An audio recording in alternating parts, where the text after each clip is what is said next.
साबिक वज़ीर निरंजन रेड्डी ने कहा है कि रियासत में किसानों की आंखें फसल के नुकसान की वजह से नम हैं। उन्होंने रियासत भर में फसलों के खुश्क होने के लिए रियासत की रेवंत रेड्डी हुकूमत को जिम्मेदार करार दिया। उन्होंने पार्टी हेडक्वार्टर तेलंगाना भवन में मीडिया से बात करते हुए कहा कि मेहनत से काश्त करने वाले किसान अपने खेत को जलाने की कोशिश कर रहे हैं, क्योंकि रियासती हुकूमत इनकी फसलों को मुनासिब तौर पर पानी की सप्लाई करने से कासिर है। उन्होंने कांग्रेस के वुज़रा और लीडरों से पूछा कि वो किसानों से मुलाकात करने की हिम्मत क्यों नहीं रखते। उन्होंने कहा है कि किसानों को ये उम्मीद थी कि अगर कांग्रेस इख्तिदार में आई तो उनके लिए बेहतर होगा, ताहम कांग्रेस हुकूमत ने रियासत के किसानों को धोखा दिया है। उन्होंने कहा है कि पिछली BRS हुकूमत ने किसानों की बहबूद के लिए कई इक़दाम किए थे। उन्होंने किसानों को फी कस 15,000 रुपये मुआवजा फराहम करने का मुतालिबा किया। उन्होंने कहा है कि शुमाली तेलंगाना में औसत से ज्यादा बारिश हुई है, जबकि जनूबी तेलंगाना में कदरे कम बारिश हुई है। उन्होंने कहा है कि दरियाए गोदावरी में तारीख में सबसे ज्यादा बारिश गुज़िश्ता मानसून सीजन में हुई थी।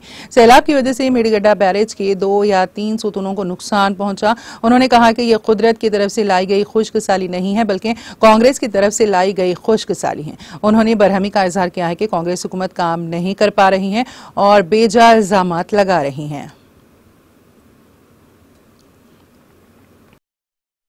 ఇతరతర సంచలనాలతో మీ దృష్టి మరల్చవచ్చేమో కానీ అంతిమంగా ప్రజల కోరిక నెరవేరేదాకా అయితే గూడు కట్టుకుంటున్నటువంటి అసహనానికి మీరు ఏం జవాబిస్తారు, ఏం మందిస్తారు? ఖచ్చితంగా చేయాల్సిందే కదా.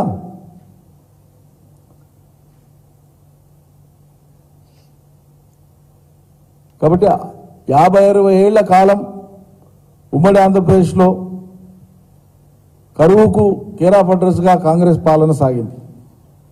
వాళ్ళ పరిపాలన ఉన్నంత కాలం తెలంగాణ ప్రాంతానికి. అందువల్ల తెలంగాణ తెచ్చుకున్నదే కరువును పారద్రోలనికే, సస్యశ్యామలం చేయనికే, పంటలు పండియనికే అవి చేసి చూపించినాం మేము. కేసీఆర్ సర్కార్ రైతులకు అండగా నిలిచి చూపించింది, వ్యవసాయానికి వన్నె తెచ్చింది. కాబట్టి రైతాంగం యొక్క ఉసురు పోసుకున్నదెవరో, ఇవాళ ఉసురు పోసుకుంటున్నదెవరో, అదేవిధంగా తెలంగాణ వ్యవసాయానికి ఊపిరి పోసింది ఎవరో గ్రామాలకు వెళ్ళి రైతులను అడిగితే చెప్తారు. ఓట్లు అయిపోయినాయి కదా, ఇప్పుడు మళ్ళీ పార్లమెంటు ఓట్లు వస్తున్నాయి. సేద్యానికి ఊపిరి పోసింది ఎవరు, ఉసురు పోసుకున్నది ఎవరు?